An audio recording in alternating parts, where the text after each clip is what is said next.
Hello, my name is Erik, and I'm here at the Dzogchen Retreat Center with Dzogchen Khyentse Rinpoche and the rest of my Sangha. And Kabbalah has asked me to talk today about emptiness and compassion, and particularly the relationship between developing and understanding, experience, and realization of emptiness, and how compassion automatically will arise from that. So before I start and get really into this, I want to define some terms that I think are a little bit problematic, potentially. Anytime we study Buddhism, anything we read in Buddhism, any teaching you go to, you're going to come across shunyata. And if you don't correctly understand this term and what it means, then you're going to have a really hard time understanding the teachings in Buddhism and what you're supposed to do with your own thinking. So emptiness, or shunyata, is not a few things. So I'm going to clear those up first.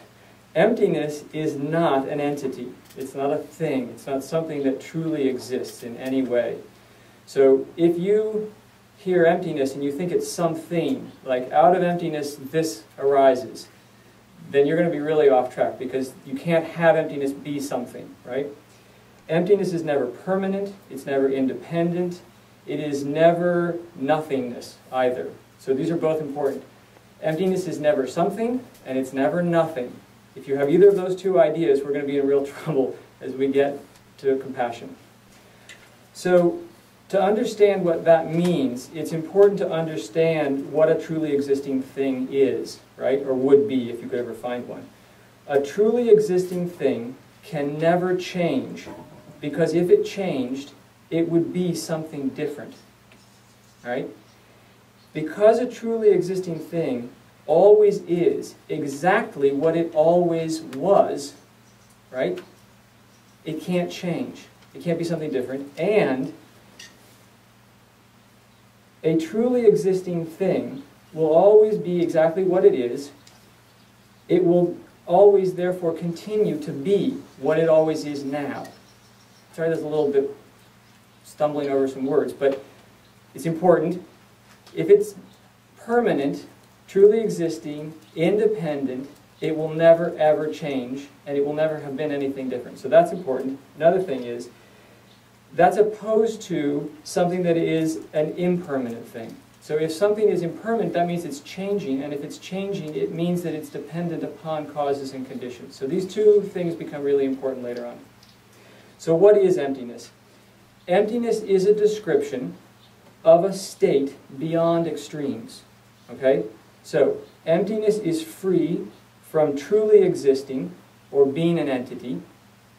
Emptiness is free from not existing at all, from being nothing or nothingness. Emptiness is free from both existing and not existing. And emptiness is free from neither existing nor not existing. Okay, so the problem with this little topic and having so little time to work on it is, emptiness is a gigantic topic that we could talk about for a really, really long time. So I'm going to say a lot less, and now I'm going to talk slower even, because I can't go any further into emptiness than that for now. Second, I want to talk about compassion. What is compassion? Compassion is, I want you to be free from suffering and the causes of suffering. The only way that it is possible for me to not want you to be free from suffering and the causes of suffering is if I have negative thinking. So, if I have anger, that's I want you to suffer. If I have jealousy, it's your suffering makes me happy. And if I have ignorance, I think your suffering doesn't have anything to do with me. All of these are problematic, right? So, if we have no negative thinking, then by definition, we're going to have some relationship to somebody else, and we're going to have some relationship to their suffering, okay? So here's how we connect emptiness and compassion.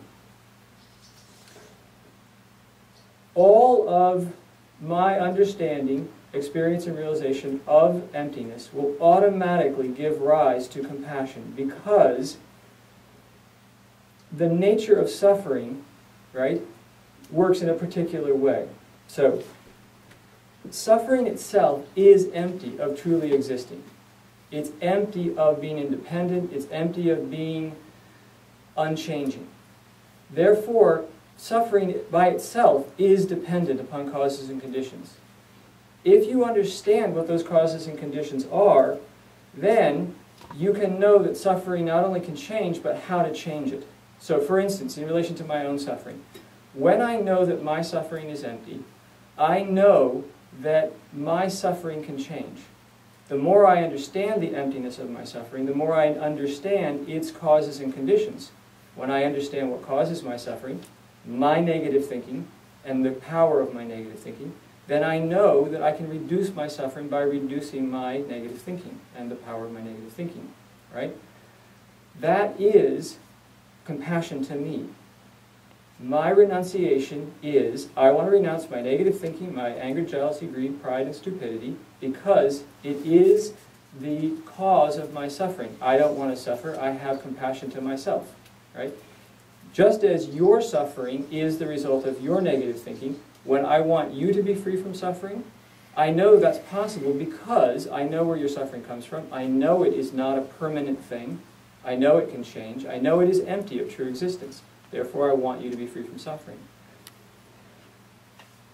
The more you understand emptiness correctly, the more you correctly understand cause and effect. So that's really important. If you're studying this stuff and you think you're understanding it correctly, but you don't see your compassion going up, you got a real problem. You aren't understanding it correctly, I promise you. And I don't mean to be snotty or mean about that. I just guarantee you it's impossible for you to have an understanding of emptiness and to not automatically be seeing your positive thinking increasing, your compassion increasing particularly. So just watch for that. Here's an example, just a brief example. If you're a parent of a child and your child is asleep and dreaming, and you see that they're having a nightmare, and you think, well, it's just a dream, who cares, right? That is ignorance, because it does matter to the child. If you see the child dreaming and they're having a nightmare, and you say, oh, sweetie, wake up, it's just a nightmare, and the kid wakes up, right away their suffering will begin to fade away. That is your compassion, and that is based on the emptiness of that child's suffering. One last thing that's important.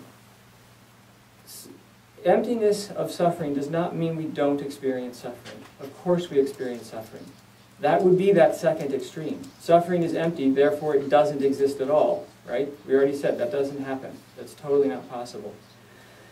The very fact that suffering appears to us is interdependent origination, and that is emptiness. So just keep that in mind. One last thing. The more you understand that all beings who experience suffering, and that suffering is empty of true existence, the more you will naturally and automatically have compassion for all beings. So, I hope that's helpful. Just a very brief talk about emptiness and compassion. I wish you all the best. Thank you so much.